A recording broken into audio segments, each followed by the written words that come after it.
Dobrý deň priatelia, je začiatok marca, vonku je príjemných 10 stupňov a práve toto obdobie je vhodné na to, aby sme sa pomaličky začali zamýšľať nad tým, akú zeleninu si budeme tento rok chcieť vypestovať u seba v skleníku.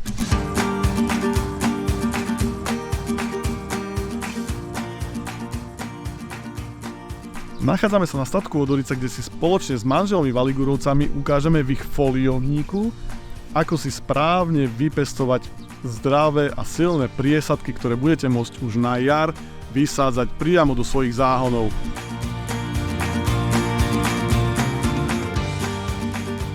Tomáš teba poznám z projektu Cesta z mesta a práve cez tento projekt mi príde ako také logické, že by si mal byť jeden z takých tých pravých ľudí, ktorí nám budú vedieť predstaviť vytvorenie priesadky zeleniny od A po Z tak, aby to pochopil aj ten úplný like. Je to tak? Áno, si na správnom mieste. Dobre, ďakujem, Tomáš, len mi prosím to teraz povedz. Povedz ja o Shinu ako totálny amatér, čo na vytvorenie priesadky potrebujem. V prvom rade potrebujeme semiačka. Dobre. Tie máme. Potom budeme potrebovať nejaký kvalitný substrát. Ideálne nejaký organický. Doniesol som si, dobre, substrát mám. Takže substrát máme, no a potom my sme začali používať tento food blocker a s týmto robíme sadenice. No alebo potom vlastne môžeme už do takýchto kelímkov alebo do niečoho takého to môžeme vysázať. No toto poznám, toto nepoznám, toto mi ukážeš, ako sa s týmto asi pracuje, to je niečo pre mňa veľmi zaujímavé a nové. No ale tak prvý krok. Namiešame si substrát, keďže ideme používať tento soil blocker, tak potrebujeme tam dať nejakú vodu, aby to malo úplne inú konzistenciu. A že začneme robiť tieto kocky a do toho začneme sadiť semiečka. To základ.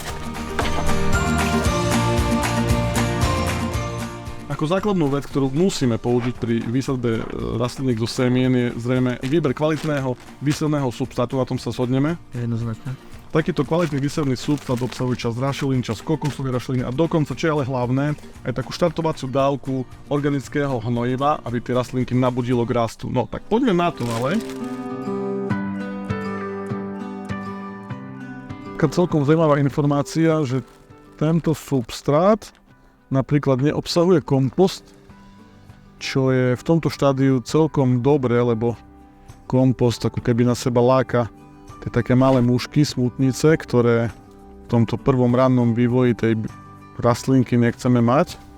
Treba si zrobiť takú motu, ktorá bude v tom soil blockeri držať a že sa nám vytvoria také kocky, do ktorých budeme sadiť. Myslím si, že toto je fajn. Áno, poriadne premiešam a vyskúšame vlastne, či sa nám to drží, ale už teraz to drží, takže proste rozdiel je ten, že vlastne keď chceš použiť ten bloker a robiť tie kocky, tak tam musí byť o mnoho viac vody. Ale povedzme si, že ten bloker nie je úplne nevyhnutnosť, je to taká nejaká vychytávka. Nie je to nevyhnutnosť, ale má to veľa výhod, od ktorých si môžeme aj povedať, že vlastne tá rastlinka bude silnejšia, lebo vlastne korene, keď prídu ku kraju a je tam svetlo, tak oni sa zastavia. Tu som to videl. Zastaví sa rast, keď vlastne prídu korene tam a ona vlastne začne rašiť nové korienky, čiže koreňový systém bude o mnoho silnejší, hrubší, tým pádom rastlinka by mala byť zdravšia a takisto ten prenos potom do zeminy a už keď budeme ju presádzať vlastne do hriadky, tak ten prechod by mal byť vlastne jemnejší a tá rastlinka by to mala zvládnuť lepšie. Zoberieme si ten blocker teraz, neviem ako sa to po slovensky volá, po anglicky je to soil blocker, ale všetci vidíte, že proste je to taký jednoduchý mechanizmus, do ktorého sa napchá substrát, potom si to vytlačíte na tú misku.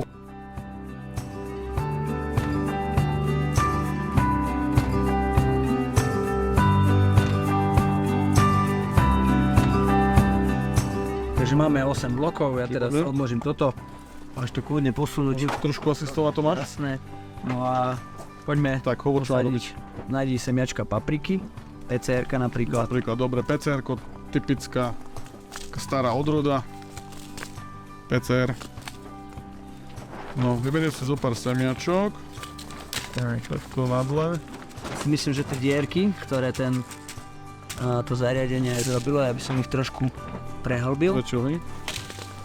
Tomáš, treba si na niečo dávať pozor, keď takto máš tu rôzne farebné semiačka.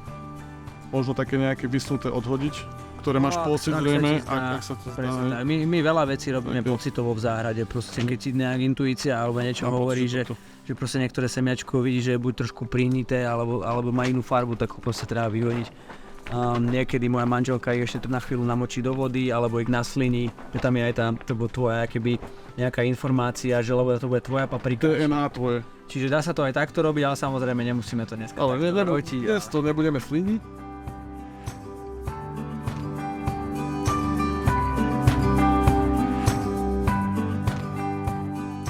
Čo by som spravil? Ja by som na to nasypal trošku substrátu, aby sme to nejako nezatlačali. Jednoznačne. Takže kľudne skús teraz ty. Tam by mohol, Sa zaďabeš. tam by mohol byť aj ten taký suchší, ale to už asi je jedno. Presne tak. Nejako takto to len malú vrstvičku. Mierne pritlačiť, nie extra. Presne tak. Vlhké to je dostatočne, lebo sme to riadne navlhčili, čiže si myslím, že už to ani netreba polievať. No, prenášame sa v čase, tuto máme už také rastlinky konkrétne, toto tu je paprika, po nejakých zhruba 6 týždňov od výsadby, celkom pekná, vyrastená, má dostatok slnka, vlahy. Teraz vlastne v tejto fáze, keď už rastlinky pikírujeme do väčších kelímkov, použijeme na ich výsadbu trošičku iný substrát, konkrétne môžeme siahnuť zase po takomto, že zrade Natura univerzálny substrát pre celú záhradu, ktorý oproti tomu výsevu obsahuje trošičku iné pomery, rašeliny, ílu a zase inú dávku organického hnojiva, ktorý nám pomôže pri tejto druhej fáze zakoreňovania alebo vývoja rastlinky a výživy korienkov. Takto by mohla vyzerať taká prvá oslobodená rastlinka. Čo je dôležité pri paprikách, ale aj pri zelenine, ak chceme doceliť to, aby tá rastlinka chytila takú novú energiu, novú silu, tak ju kľudne môžeme posadiť, teda zasadiť až tak trošku hlbšie, až po tie prvé listy, že nemusíme z toho báť. A to prežiť a bude nám za to veľmi vďačná. Takto hotové priesadky teraz budú smerovať opäť na okno, kde si oddychnú ešte, načerpajú energie zhruba mesiac a pol, tak aby sme ich zhruba niekedy začiatkom mája, keď už bude vonku také stabilnejšie počasie, mohli vysadiť tu foliovníka alebo do skleníka. Určite ešte nie von.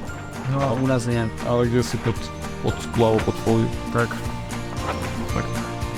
Fuj, nech sa vám darí, no. Tomáš, ďakujem ti veľmi pekne za pozvanie, sme tu mohli natočiť toto zaujímavé video. Verím, že nás pozveš možno aj na budúce, neviem. A natočíme ešte nejaké zaujímavé tipy a triky do záhrady, lebo záhrada a veci s tým spojené ma veľmi zaujímajú a treba to urobiť, myslím, že osvetu. Tak tu si na správnom mieste. Ďakujem ti veľmi pekne, Tomáš.